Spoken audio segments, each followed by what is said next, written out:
All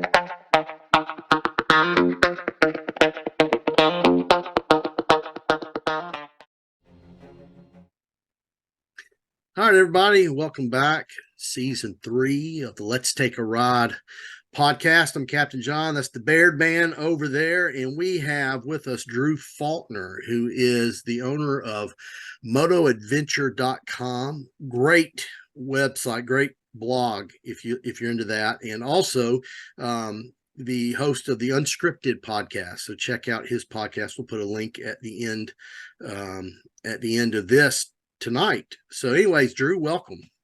I appreciate you guys having me on. Yeah, man. All right.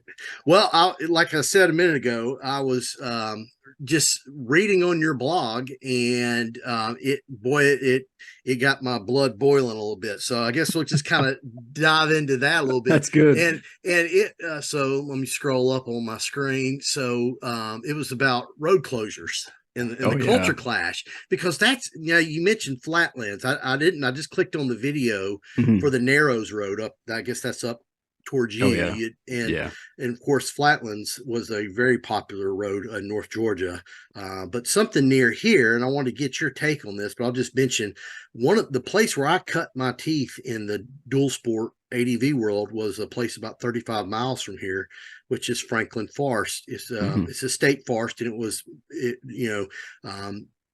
it was for mixed use, for hunting, fishing, camping, hiking, horseback riding, trail riding, all of that, right? And they had standard 2 tracks, right? And they used to have decent signage, like the horse trails were single track. It was mixed use, horse trails or hiking. And then the 2 tracks were for people, with either for hunters to access on their 4-wheelers, but it's supposed to be for plated vehicles. But you know how the deal on that is a state forest. Well, over the years, what had happened was there was no management. The loggers would be in there. They would kind of do the roads how they wanted to do it. And sometimes they'd tear them to hell and back. And then other times they would, they would fix them to their needs, but there was no management. So what happened is you started getting more and more of the golf carts, as I call them, the side-by-sides, which I'm not lambasting side-by-sides, because they can be fun. But what I'm talking about is the crew that's blasting the country rap with their Yeti coolers, and the younger, they're throwing their beer cans out, and it would just get trashed up. We go to an overlook, trash everywhere. I'm like, come on, guys. Because, if I'm riding, this, you're not carrying a cooler beer to go drink on the... you're out to ride. But what frustrated me was there was no management. I knew it was going to end. And of course, people started cutting their own trails. Both, I'll disparage us. A lot of people were going on the single tracks on their bikes, but that wasn't causing the impact. There was no management. There was no grading of the roads. And then all of a sudden there was a public post, and it showed erosion, saying they're going to shut it down to foot traffic only. What they showed, the erosion, was where the logging roads were. But what they were doing was blaming citizens. And what was really the ironic part of it is there's another state forest about 30 miles away from that one, Prentice Cooper State Forest, which is the multi-use wildlife management area, all that active logging. That has an active presence of your rangers, and they enforce speed limits. They enforce the signage is good. They close off trails periodically and do maintenance to them. Like they'll go through the grader, and they're enforcing people to be responsible. Most people are, but it's the few bad apples. And then we get punished. So with all that said, I want to dive into this a little bit with you and get your perspective on all this. I have some backstories too, right? Daniel Boone Backcountry Byway got launched basically the year that I got into adventure riding, like 2016, 2015. I've had Jeff Dozier, the guy that put the Daniel Boone Backcountry Byway together, on the show.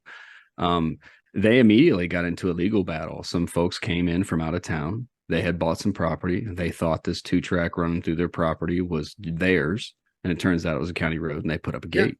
and it just created this big nightmare. And that had we'll call it a halfway good end, but it was a pile of money for off-roaders, overlanders, jeepers, adventure bike guys to keep that open. So they poured money into a lawyer to fight some people who, I guess I've met them personally. We'll leave that out. Anyway, Okay. that, it's just a big money drain for everybody involved. And obviously, the court system, they have to show up to work regardless. The sheriff has to show up to work regardless. So it's of no benefit to them.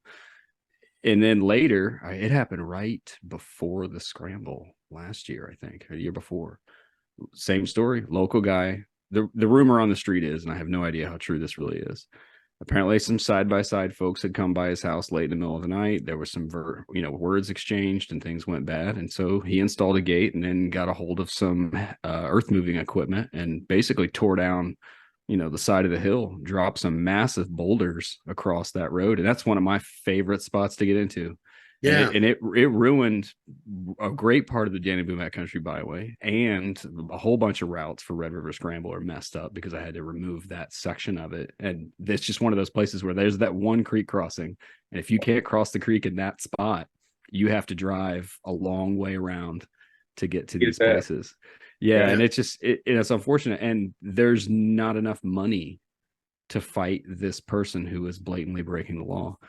And these are like tame stories, right? Like this is one person who is, I don't want to say justified. His response is not justified, but I get what's going on, right? Like you said, the side-by-sides are prolific in that part of Kentucky. Yeah. And you said it, right? Like all of us off-roaders can be a little rowdy. It's weird how when you add the combination of alcohol and how easy it is to operate said vehicle and alcohol, you're just asking for trouble, right? Yeah. You're taking troublemakers to 11 because you've introduced the ability to consume alcohol while doing it.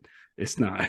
It's just a bad formula. And so so there's a different public and private lands, but with some of the legal roads is there obviously there's people that are responsible out there, responsible motorcyclists, side-by-side users, ATV users.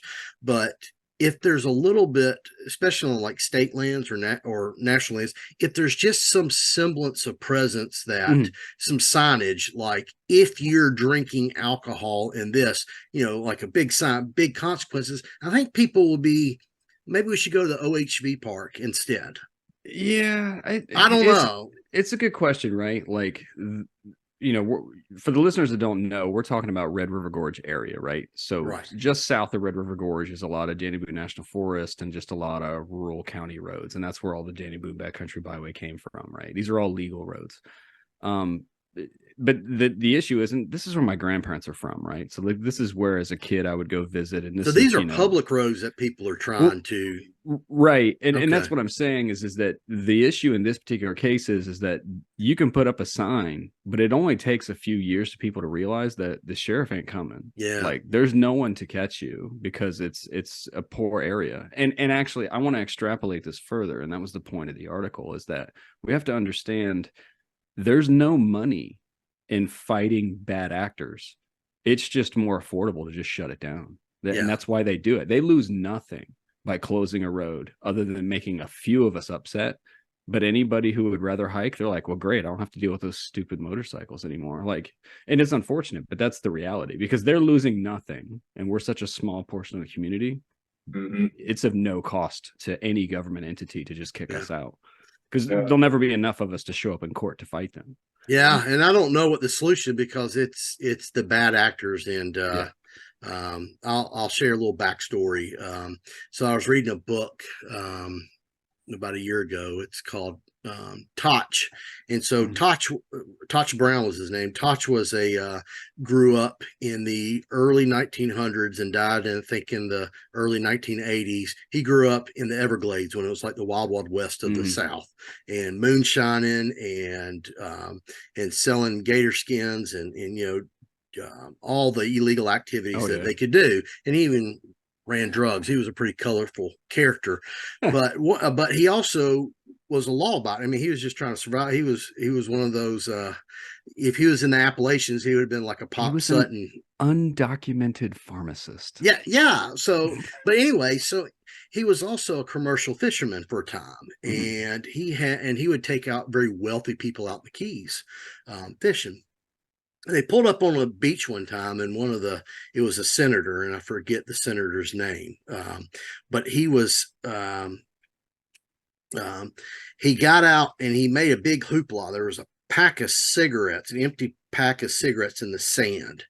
And he just started going crazy over that. And so Toch said, and I'm going to paraphrase poorly, but basically was saying, some kid was being disrespectful and did this. And by the way, you were once that kid. Yeah. And so I think so I think some of these are just, and I hate to admit it, but I was that kid too. Mm-hmm. Yes. Now, go ahead, Dave. It's Franklin Forest. It's right there in your backyard. It really strikes home with you. I've never said it, but I thought about Franklin Forest, and this conversation kind of brings me to what I was thinking. Franklin Forest, the side-by-sides and the motorcycles, we don't bring enough money to that area for them to care about keeping it open. And us coming there is more of a liability for them, costing them more money than they're making off of us. So, you said, I heard you say, it was almost like a setup, like they were letting it happen on purpose so they could shut it down. I bet they did. Well, interestingly enough, 25, 30 miles away, about the same time they shut it down, Coalmont OHV Park opened, which is a private park for that. But how are you relating that? What are you? Well, maybe they're like, yeah, we can close it down because they've got somewhere to go and we don't have to worry about it. They'll just divert over there.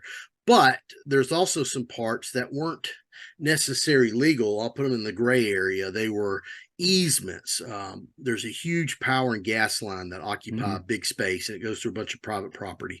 And it was an area that's been ridden historically, for a very long time in a very rural area. And just respectful. It was, even though it's open, they couldn't gate it off because the utility companies had to go down it. The respectful thing was during hunting season, don't go back there because that's leased hunting land. Well, one of the owners, and I used to go out there ride, had some great routes, great overlook. You didn't have to go by any gate. Well, one of the landowners had opened their gate up. Well, some young kid in the middle of the night, and they had it on camera, and it's on the message boards, they were posting about it, came out there, took his winch and dug up their $2,000 fence posts and all that. Like, why? So they just made the announcements like, no more, you're going to be charged with trespassing. And it's a little small, so the local sheriff knew all about this. It's like, so it's just, so that area got taken away. So it's just, I don't know the solution. It's just really, it's unfortunate. I mean, obviously it is a lengthy article. And that's one reason why I host my own webpage, right? Because we live in a world of sound bites, and I want to deconstruct, motorcycle markets and business plans. And I want to get deep into details. And in that, I talk about it. We have to stop and think about it, because you hear this everywhere. What are the strategies that these other groups are using to close off areas or keep businesses from expanding and all this stuff? Like, stop and think about it. Like, their strategies have worked over and over and over again. And the most important thing is that they have built a community, and they have a massive resolve to work together and get what they want done. And they go out of their way to meet all the important people in the area and know the ranger and all that other stuff. If we're not doing that, don't be surprised that we're losing access to it, because that's the reality. Yeah. We as off-roaders, as overlanders, motorcyclists have got to get a club or join a club or bring a club, go to trail cleanup days, go to your local national forest and wear t-shirts, club shirts, hats. I don't care what it is, and make yourself known. Because now you're meeting all the hikers, and they're like, man, I met these nice motorcycle people. And you maybe you get lucky, you meet the ranger. And I said in the article, like, dead serious, said down where I'm at in Kentucky, if you see the sheriff and he sees you carrying a helmet, buy his coffee. Like establish that relationship that you're a local guy and you care about them and make yourself known, because it's a lot harder for the sheriff to look you in the face and lock that gate because they know you. Yeah, because well, that's what's happening to us. No, you're absolutely right. You know, and one of the clubs I'm a member of, which is a private riding club, North Alabama Trail Riders Association over in West Point, Tennessee, is, you know, we have charity fundraisers and they donate a lot of, I mean, it goes to bigger charities, but a lot of it goes to local charities, the firefighters, volunteer firefighter departments, the police, the local shelters, you know, making relationships with the communities, you know, and I'll put some blame on myself. You know, the Franklin Forest thing is, it was probably about 4 years ago. I was out there riding with somebody and we were complaining about the trash, and the guy made a suggestion, and I hadn't ridden with him probably since then. You know, people move on to other things or have other interests in their life, but he's like, you know, we need to start a club and get with the ranger and have pickup days so we can at least keep it accessible for us. And I like the idea, but you know, we didn't do it, and now it's closed. So that's why it's in the article. It's what there's a whole section. You have to be the change. And when I talk about hooligans and people making dumb decisions, they're pictures of me. Like I am that guy. I'm telling all of you, I need to stop being who I am, and we need to be a better community. Because that's the way it used to be, right? Like what happened? Like we used to be motorcycle clubs and they used to do all these things and we just quit. Wow. Yeah. You know, it's the cliche. It's not only what you know, it's who you know. So what you were talking about is that networking with the community, and they know you, they recognize you. And then, you know, you're right. The kids that are coming up now, they're going to do that. But we, the kids that were then, we're not picking up our end of the stick. We're not doing what they did before us. We're not coming in behind them and building those relationships. You're right. Yeah. I don't mean to hijack the podcast and toot my own horn. To some degree, that's the premise of Red River Scramble. Like David, you and I've talked about it before. Like, and I'm like, no, like I want to bring these chill, relaxed adventure people to this part of the country. I want them to spend their money at these local establishments, buy food here, buy gas here. That campground loves us. We're like probably the biggest event of the year. And it's caught fire that they know that this is an event that comes there and that they love the people that show up. And I hope that we can, everything we've just talked about, I hope this helps build that community. Well, that's such a beautiful area. I mean, I was up there probably two years ago with my wife. I went up there it was right after I went racing out in the desert. I came back, and since I had a vacation, my wife wanted a vacation. So we went up there and went to the Red River Gorge and just loved it up there, you know. And I mean, it's more north, but the terrain is exactly like the Cumberland Plateau right around here, the South Cumberland. It's the same type of terrain, but it's just gorgeous up there. And you know, and that's what I was saying earlier. You know, it's like I don't know what the solution is, because you know, some degree, you know, there's not many of us motorcyclists, and the reality is we're outnumbered by the side-by-side community in places like that. And there's a lot of businesses that are renting out and bringing in groups, you know, that's sustaining the local economy. So yeah, I think it is just about being better stewards to make sure it stays open. But I got a crazy idea that I want to get with, I can't remember the name of the company. I think it's like Kip Moto or something. I want to get one of those Foot Locker trailers. Have you seen those? You buy a Rubbermaid action pack, or it's a plastic Foot Locker, but it's a trailer that goes on your dual sport. Like it's meant to be like a little off-road trailer. And I'm like, I totally want to go get one of those. I know it's going to cost an arm and a leg, but seriously, let's go do a trash pickup day. Seriously, we've all got 250 dual sports or whatever else it is. We can fill several of these up with a couple bags of trash, pick up the beer cans and whatnot. Because that's the thing, is once you've cleaned it up, some people actually feel guilt. I know a lot don't, but some do.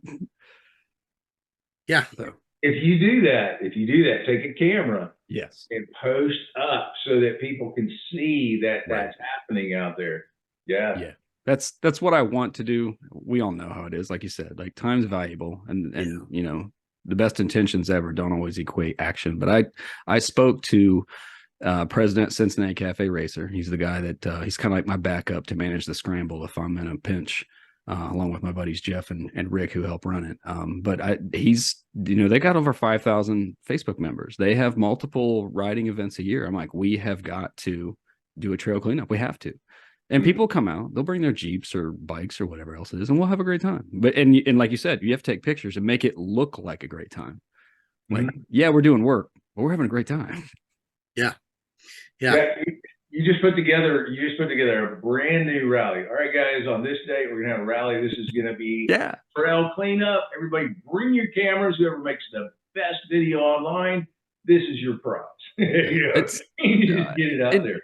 You get somebody to do a big chili or a crawfish boil or who knows whatever else. People will show up. They will. It'd be a great winter project in the gorge because the weather's terrible, but the terrain is amazing. If you got winter boots or a good truck or a Jeep, we'll have a blast. Yeah, for sure. Well, so this is not what I wanted to talk about tonight, but until I started reading your blog, and I didn't get through the whole article. That's why I wanted to talk to you about it. I was still reading it, and I was like, okay, it's time for this. But one of the things I did want to ask you about tonight is I just wanted to ask you about your journey into riding and even to the more dirty side of riding, the getting muddy and stuff. But tell me about that whole journey, that evolution, and when did you get started? And tell me all about that. It's man, let's I'll try to keep this remotely concise because I love the sound of my own voice, right? It's funny because I think I was 4 and my dad put me on the tank of whatever UJM he had. He took me around the block. Yeah. And then he sold the bike. And while he claims that my mom didn't tell him to, I think that there's no question there. 3 kids in the house, and I was the last one. I think there was a lot of pressure, either bills or whatnot. And this was the early 80s, so all that stuff.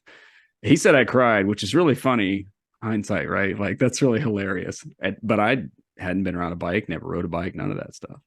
I spent 6.5 years in the Army, spent some time overseas. And then when I came home, of all things, and this is the God's honest truth, I watched Tron Legacy and I remembered Tron as a kid. And I was like, the light cycle is the coolest thing. Yeah. ever. Yeah. I remember that in arcade. It lit the strangest fire. And there's that beautiful, what is that Ducati Sport 1000 or Sport Classic or whatever else is, Paul Smart looking thing. Like, it is an amazing machine that's in that movie. And I'm like, man, I really kind of want a bike. So, bikes weren't cheap, and we're all still dealing with the, Great Recession, whatever you want to call it, that financial crisis situation. We're all poor at that point anyway, right? My wife's working at the mall. Yeah. She's working for this guy who's he's got a shoe store. He's Indian. And one day he's like, Drew, I'll sell you a scooter. And I'm like, I don't want a scooter, but we all remember $4 a gallon gas, which also, that's funny considering it was 5 not that long ago, right? But I remember that, that was very fresh in the memory in 2011. Yeah. And he's like, yep, I'll sell you a scooter, helmet, whole deal, $1,000, gets 80 miles to the gallon. And that was the beginning. It was a 2007 Tomos Nitro 150. I rode that for like a year and a half to school to school, to work, in the winter in January and stupid stuff, whatever else it was.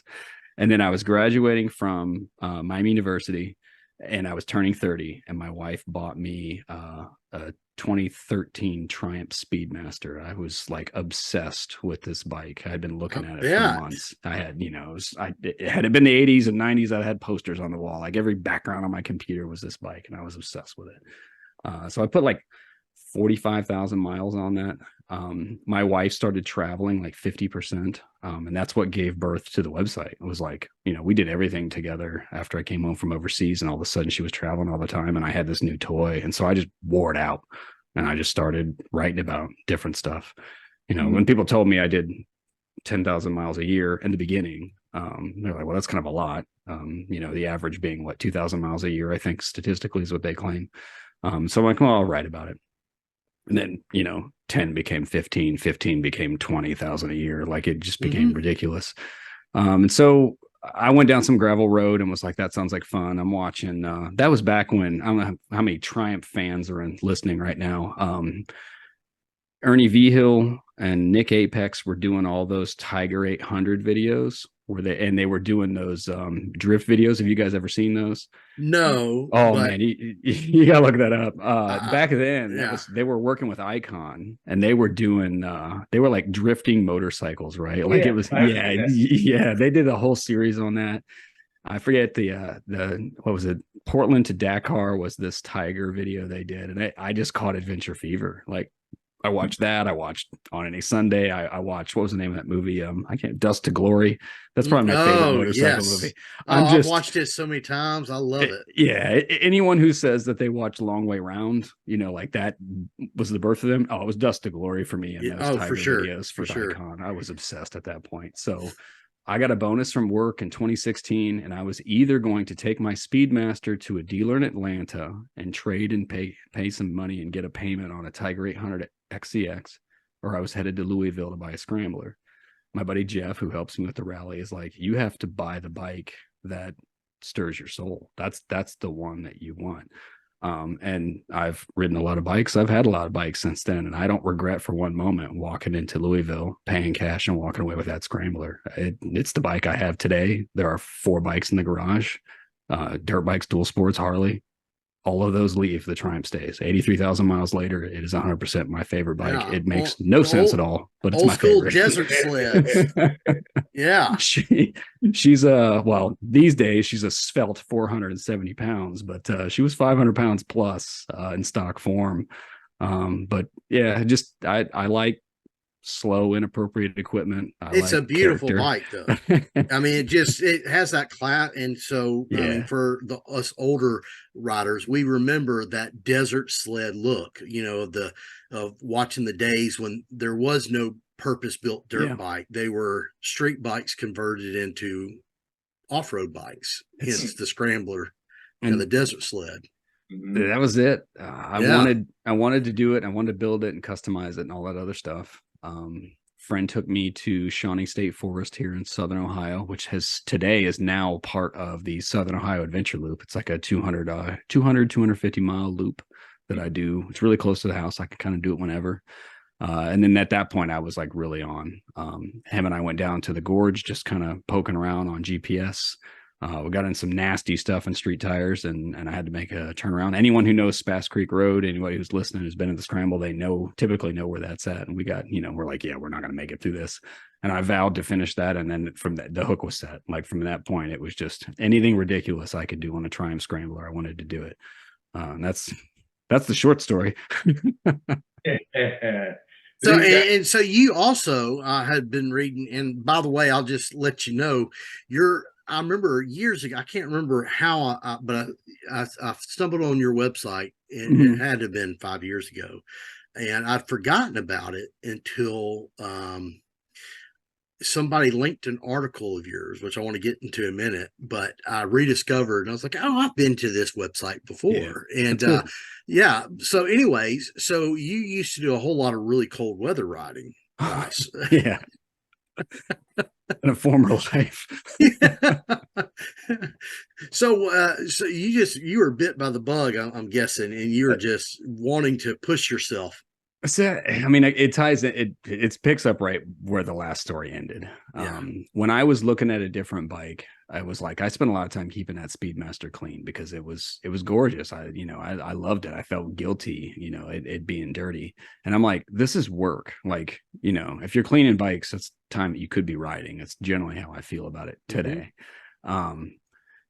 And I was like, okay, I want a bike I can ride every day and not worry about getting dirty. And obviously a scrambler looks cooler with a little more mud on it. So does any adventure bike for that matter. And part of my resistance to the Tiger, beyond being afraid that I was going to get screwed on a trade, was air filters and valves and all the stuff that goes into a modern liquid cooled, machine. They have fairings and stuff. That scrambler, I can have the tank off in moments. I was doing, when I bought that bike, I did 28,000 miles in the first 12 months. I did 2 valve adjustments in a year and rode. And then that was the thing, is that I think it was 2017, somewhere around February 2017, the weather started to change. It's actually kind of the way that this spring is shaping up right now. It was 2 weeks before my birthday, and it was like 50 degrees, and it stayed that way. And I just started riding, and I rode every day, and I rode every day. And it broke down at the very first Red River Scramble, but then I started riding the next day. So I ended up doing 365 days straight from middle of July. So in 2018, I crossed 365, but then kept going. It was almost like 450 straight days of riding 10 miles or more. And that's the secret, right? When people are like, how do you ride when it's cold? I'm like, well, I got a whole list of stuff. But the reality is that you have to do it every day, because like right now, like I'm a sissy. Like, I'm like, I don't want to go outside in the cold because you haven't done it, right? You've not built up the endurance, the tolerance, the schedule. Yeah. Your stuff's not hanging in the closet where it's easy to get on. You're like, man, where's my neck gaiter? I can't find it. You know, that's this crap that keeps you from riding every day. Yeah. So you have to start. Oh, it gets easier as you go. So you mentioned 2017. So it was winter. It was about this time. It was January, I remember, of 2017. And I decided that I'd always wanted a KLR. Don't ask me why. I like the image of, being able to go around the world in dirt, anything. Absolutely. So I had a Goldwing, an old GL 1100 Interstate that I just put a ton of miles on. And I found a guy in North Carolina that I was going to swap titles with. I wasn't interested in trying to sell and negotiate. He wanted a street bike, a bagger, and I wanted a dual sport, and we just swapped titles. But I rode down there, and I was so ill prepared. I had one of those 3/4 helmets with the face shield, which with a fairing is fine, but when you don't have a fairing, it's going to lift your helmet right off. I didn't know this. I had on blue jeans and some, so I'm riding down there. It's great on the Goldwing. I was like, man, this is great. And so I get there, and on the way back, I'm coming through, I'm in North Carolina, about to go into the Ocoee, and it starts snowing. I mean, I'm in Murphy, North Carolina, and it's just dumping snow. Yeah. And I had to ride back on this thing all the way back, and the interstates were getting covered snow, and my helmet was just wanting to come off my head. Oh yeah. But I made it home, and I used to drag David. I'd drag you out in the dead of winter to go ride. Be a miserable day, like raining, 35 degrees. Like, come on, David, we're going riding. Yeah. But now I'm like, no, let's wait. It's a weird thing, right? Taste is a funny thing, and it's really weird. You get into something, and it's easy to do when you get into it, and when you get out to it. And anyone who's listening, it's like losing weight, diet, gym, running, name it. Once you get out of it, it's weird how it feels like moving heaven and earth to get back in. Yes. Yeah. When I was riding every day, I'd go out and I was gone, and then I'd take a little break. And I tell my wife, I'm like, I'm heading up to the store to get something. I'm going to take the bike. And 45 minutes later, she's like, why haven't you left? I'm like, well, I got to check the air in the tires, and it just takes forever to get ready to get out the door. When you're not doing it every day, right? I'm going to add a caveat. I'm not joking to the listeners. I had one bike when I did that. I only had one. Okay. And shortly after I got two. And obviously I have a bunch now. I love having a tool for every job, but it's actually easier to do that kind of stuff if you just have one. That bike inside now. That bike's set up exactly how you wanted it. I don't spend 10 minutes running around the garage trying to find this stupid 12-volt adapter because I need to charge my phone. All that dumb stuff that happens when you have multiple bikes. It is easier with just one. Yeah. Yeah, you're not worried. Oh, I forgot, it's cold out and my battery, I need it. My battery's drained. I forgot to put it on when you rode that bike yesterday, it's exactly how you left it. Exactly. That's just the way it is. Yeah. Yeah. It's what happened I finally did it, but like the last 3 times I wanted to ride my small dual sport is every time I go down there, I'd be like, oh yeah, I forgot to change my rear brake pads because they were scorched. And, because you go down there, you're ready to ride it, and you're like, oh yeah, I forgot to do that. I forgot to do that. You're out of that daily familiarization of where that bike is. Yeah. I mean, no joke. Dead serious. I had a 2-stroke race bike and I had a 350 dual sport / race bike, KTM 350. And they were like all broke in the garage one day. And in the end, I was like, forget it. I sold the 2-stroke, which is actually my favorite, but we won't get into that story. It was worth more money in the end of it. I bought a Sportster. I bought a Sportster for this reason, if none other. That bike will be ready to ride, to do whatever I want to do pretty much every day of the week. That's smart. People can say what they want. it's hard to kill a Sportster. I mean, No, you run the you're oil right. out of it and the damn thing will still run. Like they're tanks for as much shit as you can give a Harley. That engine is incredible. Yeah. No, I totally get it. You say this and it just brings up ideas, but the KLR 650, how about the KLR 650? I had that thing for years and years and years. Yeah. I watched it twice, and that's like back when I first bought it. You Yeah. just get on it and start it and go. I bought a carbureted Sportster just so that I had a machine that was easy to work on. I'm gonna trick it out and turn it into a scrambler here in a few years when the time comes around. But still, in the end, it's having belt drive and an engine that I just change the oil in it and ride. I don't care about anything else. Yeah, you don't have to. You just, and that's key. I think you hit on that is be able to get on your bike and go. And that's my most recent purchase. Is a Tenere 700, and I just wanted a bike that I don't have to do maintenance. I mean, it's that CP less maintenance. Maintenance. I mean, I'm gonna have to do, but I can do those things. I'm not all that mechanically inclined. I can change the oil, which is pretty easy to get to on that one. Good. The air filter, I don't have to take off the tank. I just have to take the feet off, which is oh man, that's a miracle. Most of these big adventure bikes, you have to take the tank off and disconnect your fuel pump and all that crap. But anyway, so just take off the seat, tires, and easy, and valve checks every 28,000 miles. I live for that day. It's coming, right? Yeah. I'm gonna find some deal on a Pan America someday, or I'm gonna scramble my Sporty so I don't care anymore. Well, now that's interesting with Pan America because you never do valve checks on those. That's really wow. Oh yeah, they're hydraulic, adjusted hydraulically. It has been one of my arguments for a long time, right? As I said, I have a big website to talk about taste and stuff, right? And there's this thing about, Harley's old technology and all this other stuff. Like, okay, if you want to talk about push rods and all that stuff, that's fine. Maybe we should have a conversation about cars. And since we're talking about cars, I think Cadillac got hydraulic lash adjusters in the 30s, and Harley introduced them in the 50s. Yeah. Do you have hydraulic lash adjusters in your bike? Oh, you don't. Weird. Maybe Harley's more advanced than your bike. How about that? Yeah, that's valve adjustments are not. It's not something that I like to do. I'll do it. I'll do it sometimes. I'll do it on a single cylinder on a little thumper, but I don't really feel like doing it on a twin cylinder bike. So I get it. On a KTM or not KTM, a Ducati, any track bike. I understand all that. Yeah. All of us mortals are out buying these high performance motorcycles as though we have an ounce of talent to justify that, and then deal with solid lifters. Like, this doesn't make sense. Like, why are not more motorcycles sold with hydraulic valve adjusters for as much as we pay? These motorcycles. Yeah. It doesn't make sense. I mean, a KLR is cheap. That makes sense. When you want 20 grand for an 800, I have questions. Yeah. So with your journey in motorcycles, so that article that I rediscovered your website, I said I saw it years ago and then found it again, and it resonated with me, was about motorcycling being a healing journey for you as you came back home from your deployments. So I'd love for you to talk a little bit about that.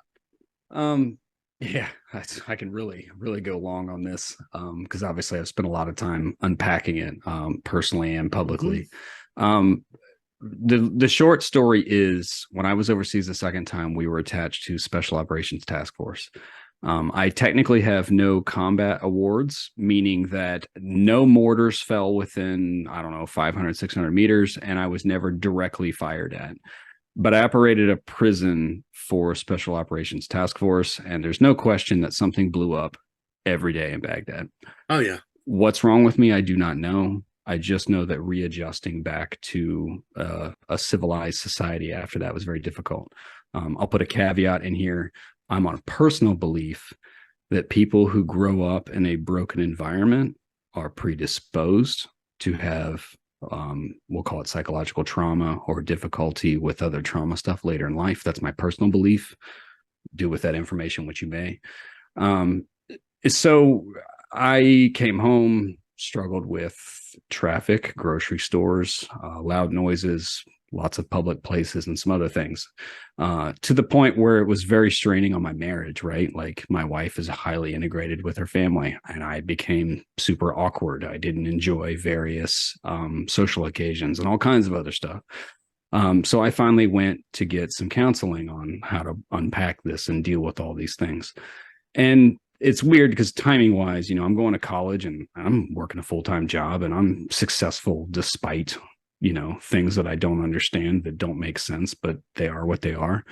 And my wife starts traveling after I have finished this stuff and feel better, right? Like I understand what's happening. I understand how to manage it.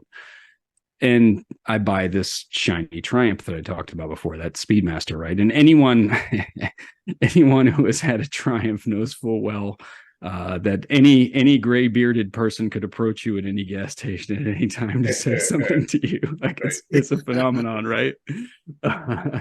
So all of a sudden, strangers started coming up to me, and 3 years prior, that's a serious problem, right? Like no one is going to approach me unless, there's a problem here. I've been programmed that there's something, be aware that there's a threat, right?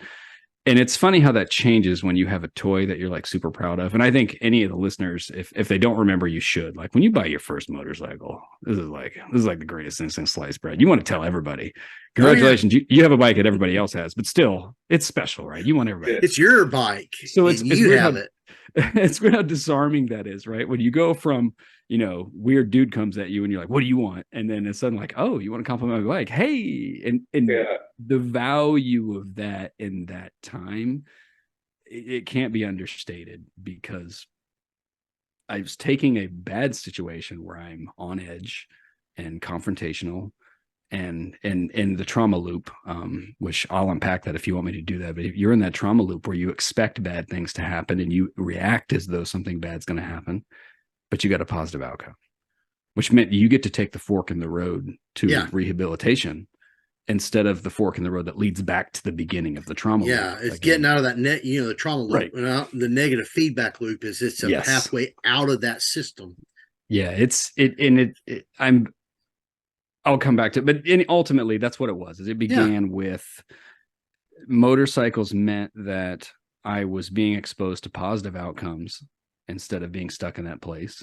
And it was weird how I think for me, it was like you said, the new bike phenomenon combined with, and most motorcyclists know this, right? Like there's just something about that community.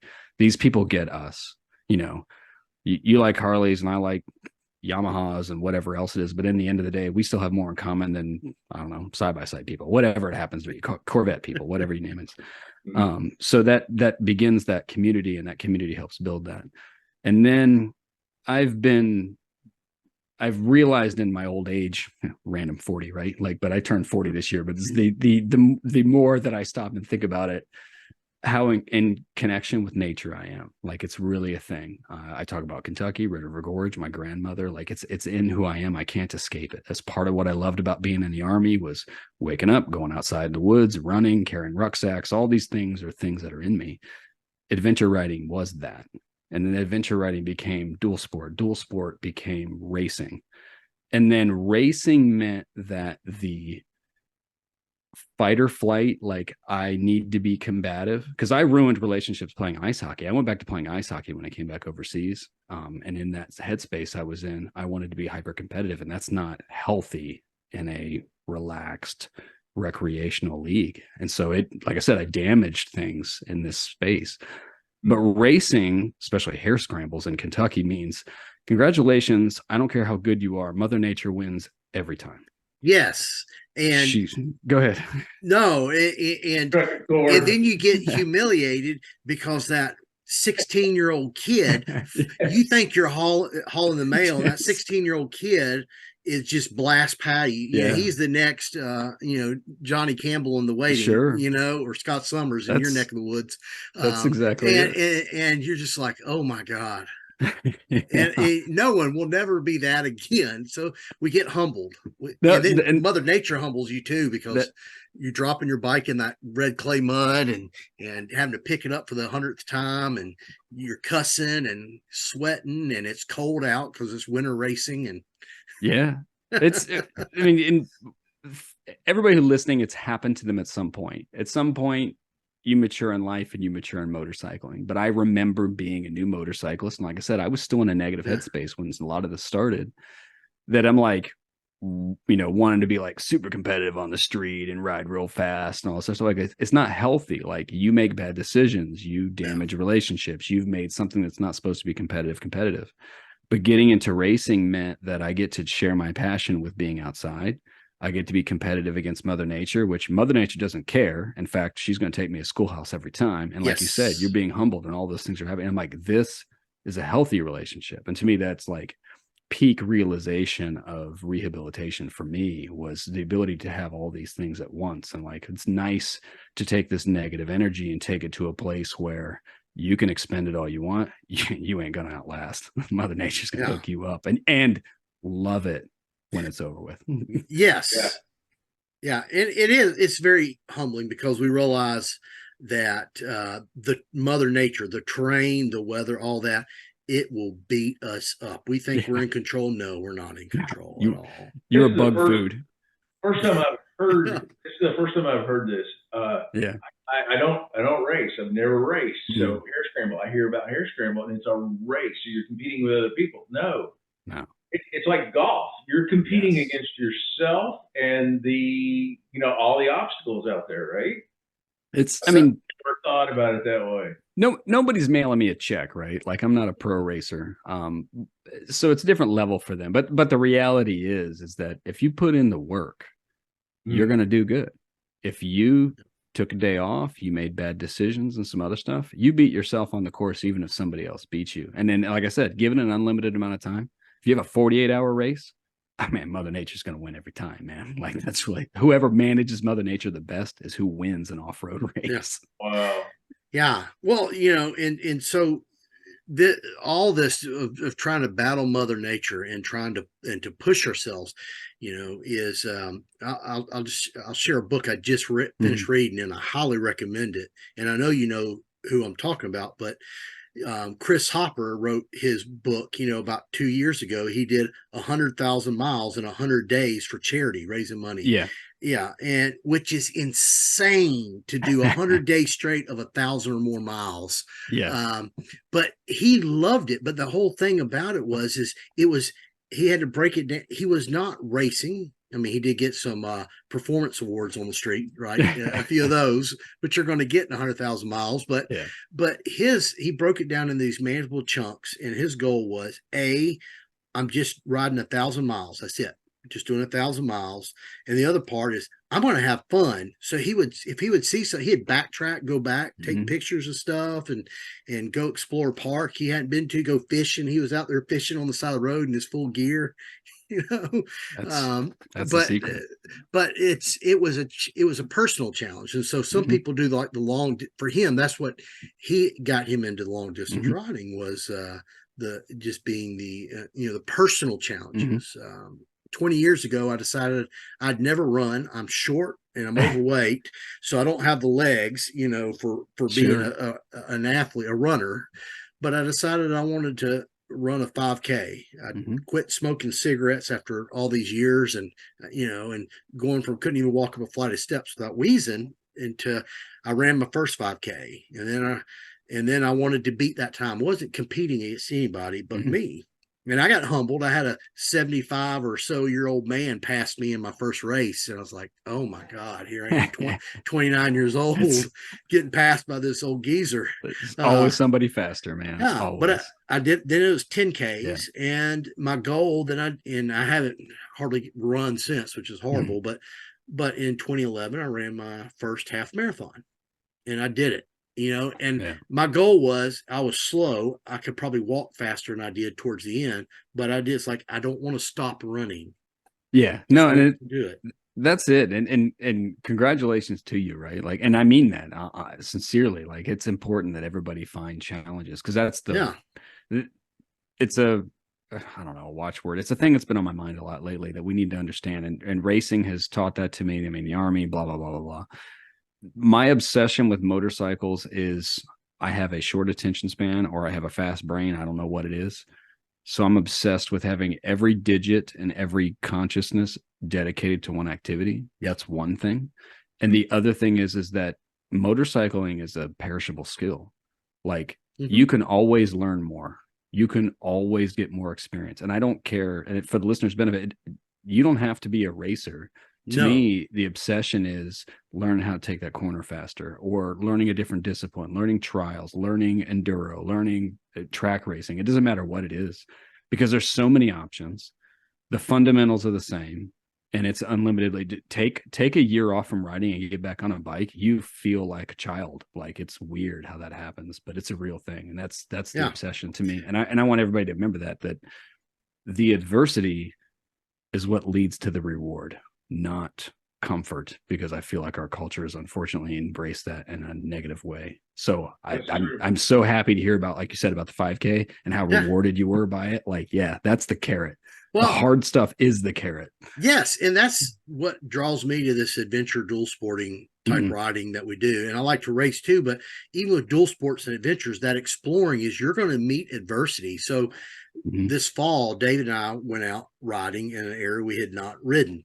And some of these tracks were old. We didn't know if the roads were still viable or not. We came to this hill. Do you remember that big steep hill that was straight up with that big rut, David?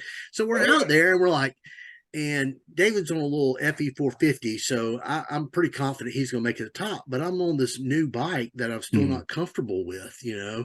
And but even for the small bike is a challenge. And we get up there and we challenge ourselves, and we're scouting the line. All right, this is the line we want to take. And I'm mentally picturing, it's like I'm going to have to, you know, feather the clutch through here. I don't need to slide into that rut. But we did it, you know. And it's that little challenge. And then it was, all right, now we got to navigate out of here. We don't know which way, you know, and that way might be pretty messed up. It's life is marked by challenges. Like, you do remember the good stuff, and thank God that the human brain's smart enough to block out the worst stuff. But the reality is the good stuff is good because of the bad stuff that typically preceded it. And that's what makes life matter. And it's unfortunate because I feel like that message is lost in so many things today, because we're selling the easy button at every turn. And the easy button leads to misery, not satisfaction. Those little hard things or big hard things, whatever your choices are, what matter.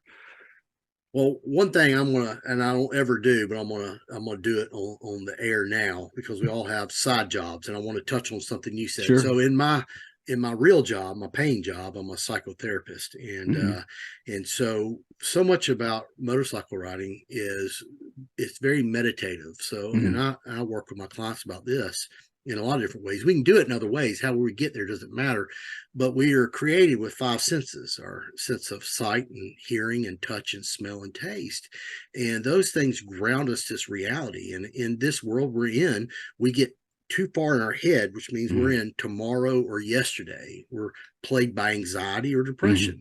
And right here, right now is always okay. And when I get on a motorcycle, everything else melts away. I'm in the moment. And probably the most alive I felt has been on a motorcycle. Specifically, I remember when I was racing the Vegas to Reno race. As I was laughing in my helmet. Yeah. But and I also knew how on the line I was. It was a fine line. Like, I was pushing it, but you know, I was like, this could go really wrong really quick, was the stark reality of it. But that made me feel alive, was knowing that at any instance, you know, I can, you know, high side or low side this thing, or go over the handlebars at, you know, I'm doing 60, 70 miles an hour in the desert, and it would be bad. But that made me, and it's so weird, but all my senses were alive. I was very in tune. And so even just going around the block, going for a ride around the block is meditative. I smell the cut grass in the summertime, or I'm attuned. It's like, oh, this is, you know, that it's a little bit chilly today. I'm feeling the senses, and I'm hearing the roar of that motor and the throttle as I accelerate, and all of that. I'm seeing the scenery, and I'm not thinking about work. I'm not thinking about tomorrow. I'm not worried about, did I get in an argument with my wife earlier, you know, or any of that. I'm in the moment. And so it's a healing process. I've never ever shared why I ride. And Okay. you guys talking about, I fit in, but I don't fit in. For me, it's overcoming. And you guys are touching on the things that the reason I ride. I'll look at my batteries and the batteries for the cameras and the fuel and the food and the water.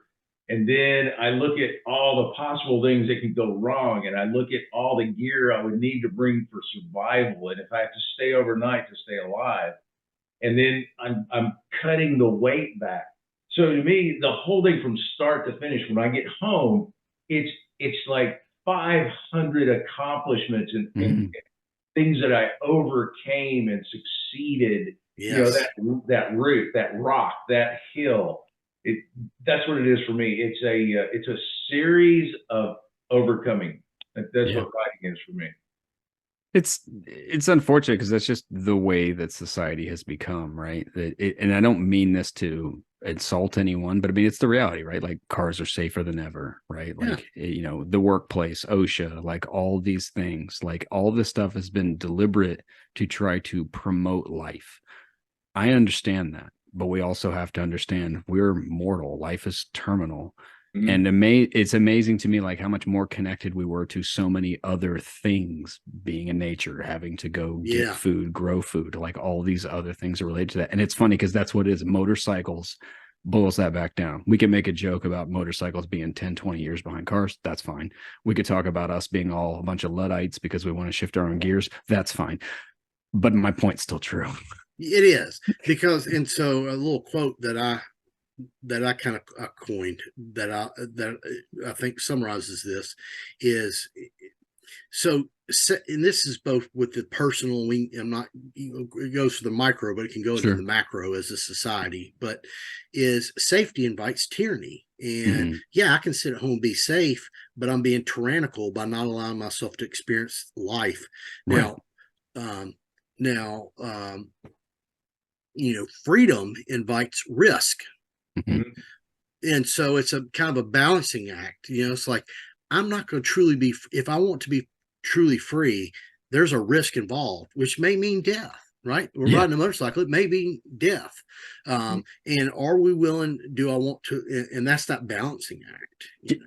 If I can, as we've deeply gone into philosophy, to the benefit of the listeners and to what you just said and how it relates to this, after my journey dealing with myself, and encountering so many other people who are trauma victims for various reasons, we need to understand that if you know someone who is a victim of trauma, if left to their own devices, they will build walls to protect themselves. And eventually they will build a prison where they are locked inside it with their own demons. That's all that's left. They will destroy all the relationships that they have. They will do anything to protect themselves for what they perceive as danger. Yes. But the irony is, and what you just said is what I know personally for myself and have seen others do. When you are ready to move the bricks out of the way, take risks, embrace the threat of potentially being hurt.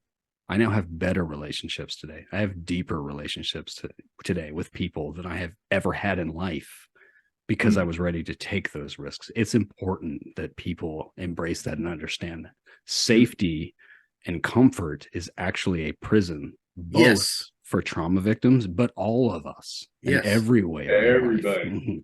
It matters. And as motorcyclists, I think people get it, right? But you're right. This is subconscious, I think, for most of us. And unfortunately, I've had to unpack it consciously. No. And I appreciate you sharing your personal story with us, because I know it's going to resonate with people. And it needs to be said. In my professional life, I don't really talk about what I do personally for obvious reasons. Sure. So this is where I get to play, doing these podcasts, out riding and just have fun. But whatever path, and people do different things where they're going to, that term, embrace the suck, is we're going out there, Yes. we're punishing ourselves Yeah. and we're challenging ourselves. And with that invites risk, whatever it is. I mentioned running. Some people do other things. Some people love to go out and backpack with a pack on their back and go out for the weekend and suffer, for a weekend or a week or months. I just had a friend did the Continental Divide Trail, but he did it by himself with a pack on his back. That's for awesome. 6 months. Yeah. And sleeping in the dirt and just loving it. And I know that's his challenge. I mean, I'd like to go ride the Continental Divide Trail, but I was like, damn, that's pretty hardcore. You went and hiked it, I was like, but it's awesome. And he just went out and did it. But I understand it. That was his healing. And him and I used to do a lot of backpacking about 20 years ago when I was a big backpacker. And it was very much discussed. Every time we went out in nature, it was a healing journey. And there were times where we'd be on the Appalachian Trail and we didn't want to get off. We were like, let's just keep going. Let's just keep going. We're gonna go to Katahdin.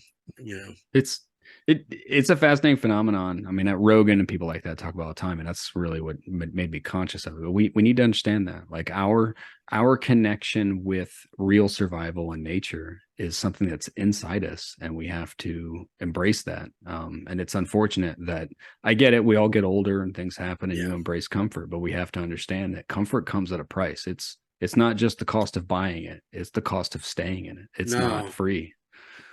If I may, off of what you said previously, before that, when you were talking about, breaking walls and moving out and stepping out, and it reminds me of myself with writing is fear. That's one of the things that I overcome, because the longer I go without writing, the more, every time I go to get back on the bike again, I'm dealing with these things like, well, what if? And I'm like, shut up.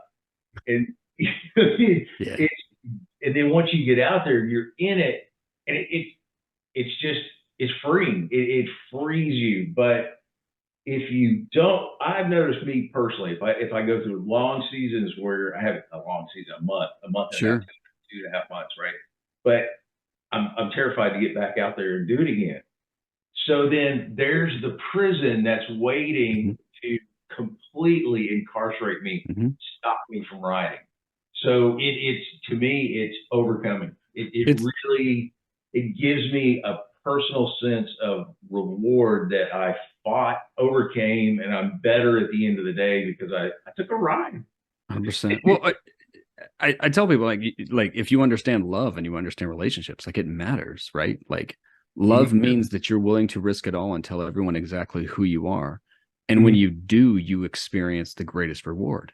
But if you are not going to do that, then you experience, skin deep relationships. It's empty. Courage. Yeah. And it's the same, right? We love motorcycles. We flung ourselves completely at it. And people are like, wow, you people are nuts. We're like, yeah, we're in a cult. It's amazing. You should join. Yeah.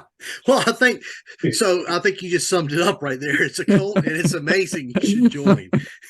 So, all right. Well, Drew, I think this is probably a good spot to kind of conclude with. And so, just for everybody out there, I want to, please visit Drew's website, motoadventure.com. Lots of great info in there. And it's been, in my browser, I always have like 8 tabs, 10 tabs open. And so that's one that I'm kind of perusing through your website of your new stuff that I didn't read the last how many years. But also your podcast, Unscripted Podcast. Yep. So, sign up for that, y'all. You're on Spotify, right? You got it. That's what I thought. So I want to thank you for that. And I hope to see you out on the trail somewhere in this year. My plan is to get into your neck of the woods, hopefully make it up, maybe the Red River Scramble or Wayland Waynes up there in the Ohio area. So I'll show you good places to hang out and find whatever fun you're looking for. Okay. And everybody, you can find us on Facebook at Let's Take a Ride. Online, letstakearide.com. Our rally in Tellico Plains is the first weekend in October. So buy your ticket. It's going to be fantastic. And also on YouTube, Let's Take a Ride, little L, big T on YouTube. And of course, we're on Spotify. So add us to your playlist. We'll have a new episode up every other week. So with that, thank y'all. Thank you, Drew. Thank you, David. Thanks, Drew. Appreciate it. Thanks, Been great. John.